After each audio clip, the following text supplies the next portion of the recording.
একজন বিজ্ঞানী একটি মানব ক্লোনিং মেশিন তৈরি করেছিলেন। তিনি তার মেশিনটিকে পরীক্ষা করার জন্য কাউকে খুঁজছিলেন। সুতরাং তিনি একজন বৃদ্ধ মহিলাকে অপহরণ করেছিলেন। তিনি তাকে তার ল্যাবে নিয়ে যান এবং মানব ক্লোনিং মেশিনের ভেতরে রেখে দেন। এরপর বিজ্ঞানী তার পুত্রকে ডেকে আনে তার মাকে দেখতে তার ল্যাবে আসতে বলেছিলেন।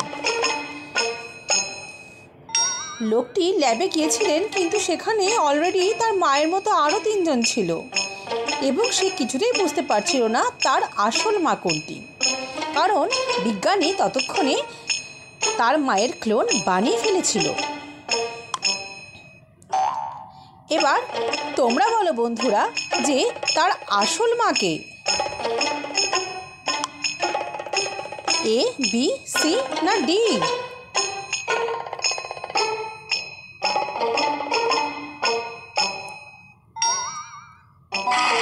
সি, কারণ তার চুল ছিল বাদামি এবং ছেলেটিরও চুল ছিল বাদামি, সুতরাং সেই তার আসল মা।